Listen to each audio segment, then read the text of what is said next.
Alright, so for today's video, we will be looking at Farid Responds video, where he is refuting Yasir Qadhi and David Wood on the Prophet Muhammad's marriage to Zaynab. Link will be in the description. Alright, so let's watch the video. Assalamu alaikum wa rahmatullahi wa barakatuh. Welcome to a new video. In this video, I'm going to be tackling in detail David's fifth strongest argument against Islam. Sadly, unfortunately, Yasir Qadhi actually supports the report that David's going to bring, so naturally he's going to be refuted as well. Let's get to it. Muhammad had an adopted son named Zayd, who was called Zayd bin Muhammad, Zayd, son of Muhammad. One day, Muhammad went to visit him and was greeted by Zayd's wife, Zaynab, who was one of the most beautiful women in Arabia and who was wearing very little clothing at the time. Here's what happened, according to the Muslim historian Tabari. She jumped up in haste and excited the admiration of the messenger of God, so that he turned away, murmuring something that could scarcely be understood. However, he did say overtly, "Glory be to God the Almighty. Glory be to God who causes hearts to turn." Okay, so the first thing I'd like to respond to is that what he's quoting here is not reliable.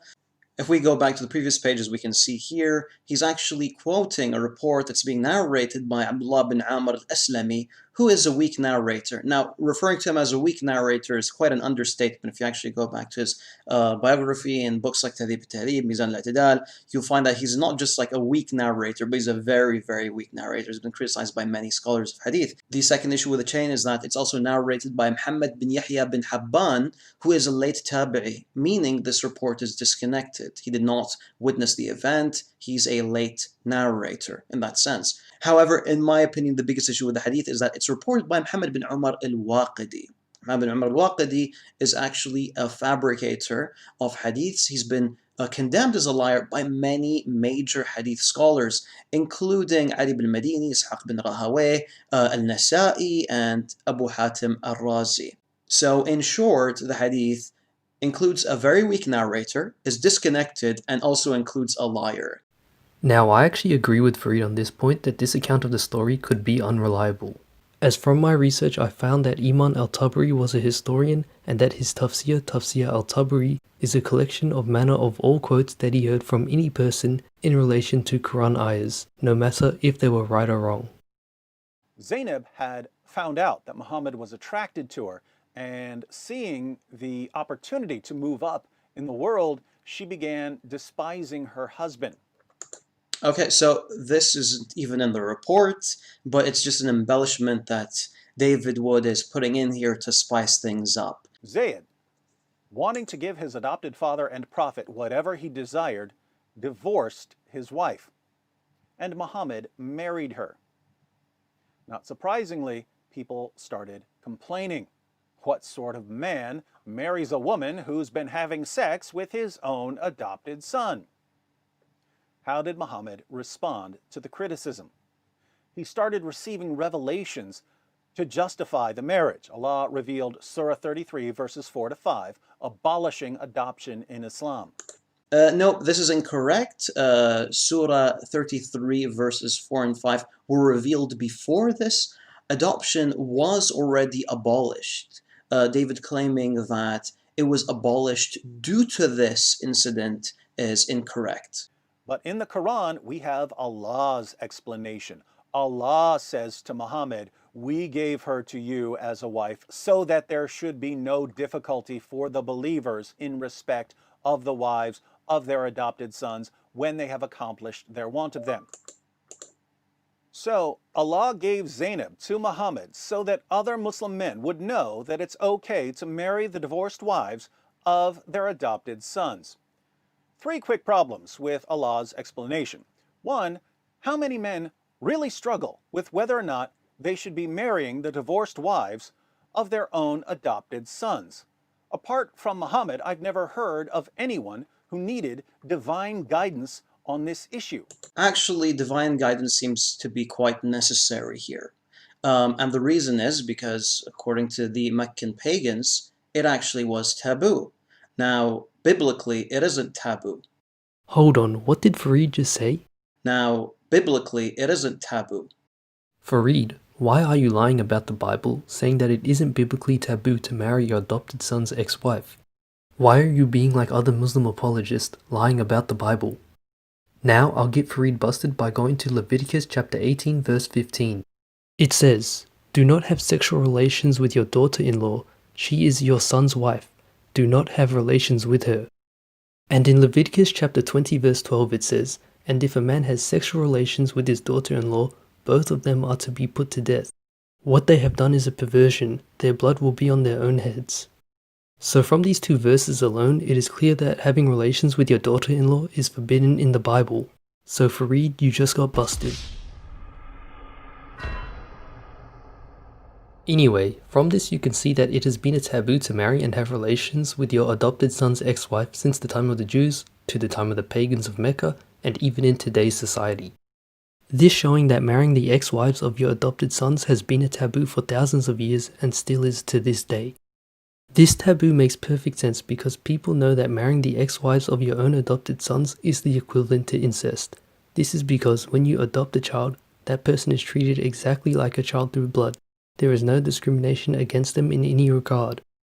No person in their right mind would adopt and raise a child as their own, watch them get married, then divorced, and then decide to marry their adopted son's ex-wife, who also is their ex-daughter-in-law, and the person who their adopted son has already had intercourse with.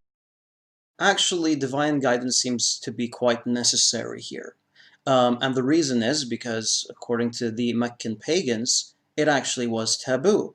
Now, biblically, it isn't taboo. Um, and ironically, it seems like David's leaning towards the pagan position. And I believe that he's leaning towards the pagan position simply because it conflicts with Islam. No, David is taking the Christian position where marrying and having relations with your daughter-in-law is forbidden and a grave sin, punishable by death in the Old Testament for the covenant with the Jews. I do feel it's quite important to provide some sort of historical context to this. You see, it was quite common for men in pre-Islamic Arabia to marry the widows of deceased fathers and sons. As-Suddi reports in Tafsir al-Tabari that if a father or a son passed away, the other would toss a piece of cloth upon the spouse of the deceased, claiming her as his own wife, without paying a new dowry. Now, this type of marriage was referred to as nikah al-dayzan, and even though it was disliked by most Arabs, it was a common practice. However, when Islam came, Islam naturally abolished the practice. Remember that this is about fathers and their biological sons. Islam, on the other hand, doesn't recognize adopted sons as real sons. Second, assuming that Allah wants men to know that it's okay to marry the divorced wives of their own adopted sons, does He really need Muhammad to go out and do it?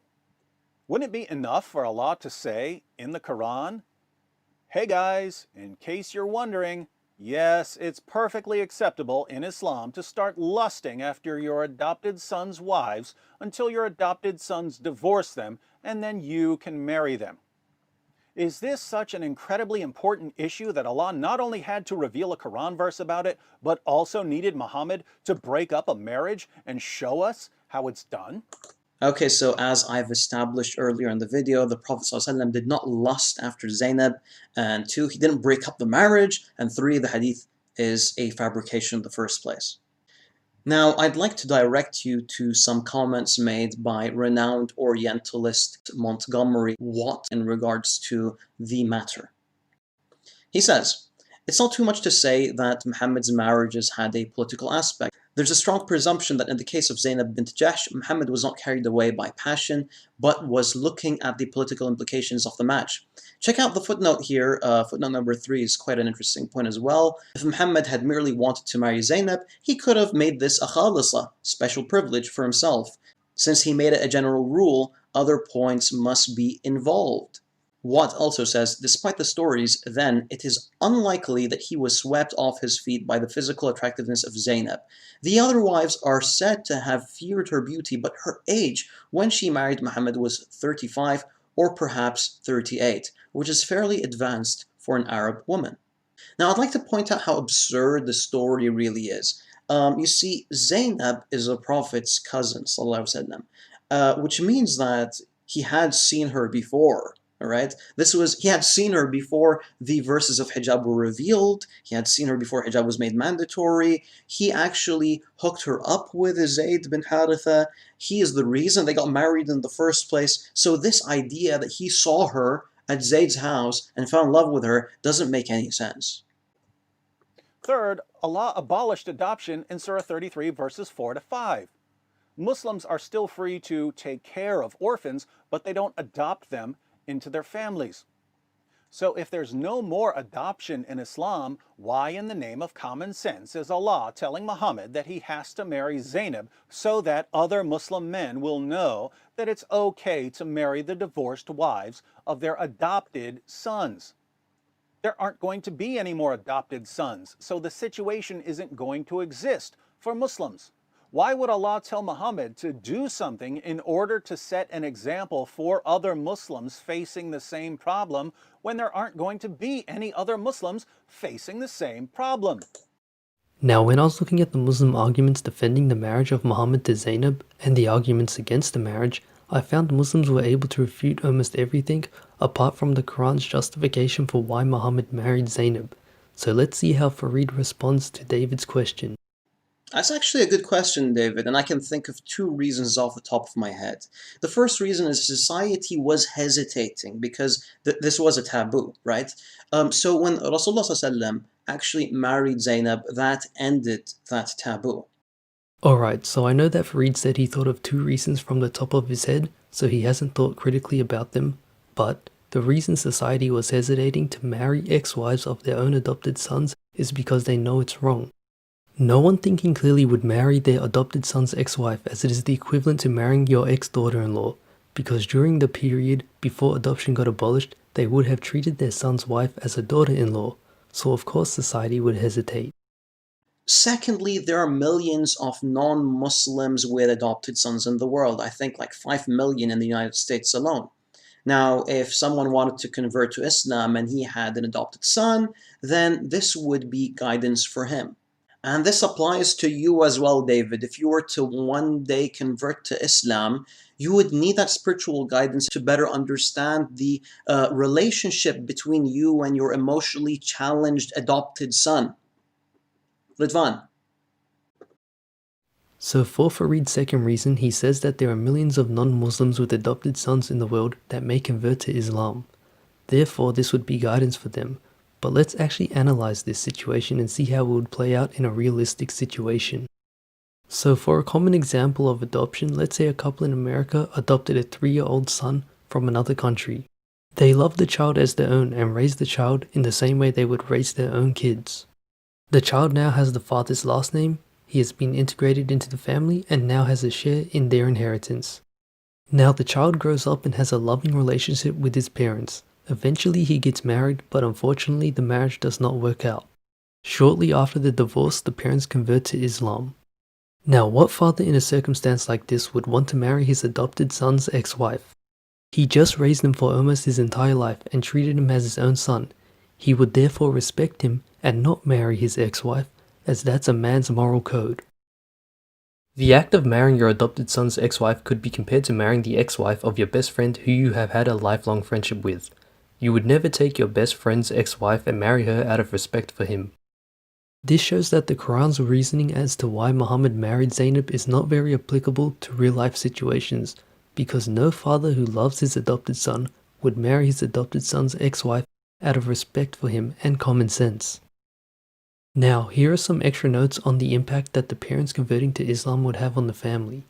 The son would no longer be considered their son. He could not call his parents mum and dad anymore. The son gets stripped of his family name. The son will no longer get a share in the inheritance. The son's biological parents may live overseas and could be dead or are missing, so he can't get their biological last name or inheritance. The son can no longer interact with his parents in the same way he did, as he will be treated differently, as he will be non-mahram.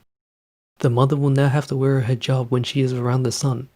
The son can no longer kiss or hug his mother as he used to, or even touch her unnecessarily. And he can't show his parents affection in the same way that he did anymore. So you can see by the parents converting to Islam, the adopted child loses his identity and his established relationship with his parents. He will no longer be able to interact with them in the same way that he did, and he will simply be known as a close associate to the family. But instead of admitting that he had done something wrong, he justified what he had done and abolished one of humanity's most humane practices in the process. Yeah, not really. You see, sponsoring orphans, taking care of them, raising them, loving them is not prohibited in Islam. What's prohibited in Islam is giving them your name and the rights between a father and son. We do find a report in which Rasulullah ﷺ says that I and the one who sponsors an orphan will be in paradise like these two. Yes, sponsoring orphans, taking care of them, raising them, and loving them is great and commendable, but adoption is one step better, as you take on another person's child and have them become a member of your own family, treating them as your own blood. You give them the opportunity to have stable, loving, long-term relationships, something that moving from foster homes frequently cannot do. You can offer physical and emotional support through the child's ups and downs. But most of all, you can make sure the child knows that they are wanted and loved by their family. So adoption gives the child something much greater than sponsoring or taking care of an orphan could ever offer. Well, that's it for today, guys. You can feel free to download this video, upload it to your monetized channels, and use it however you want. Thanks for watching. I'll see you guys in the next one.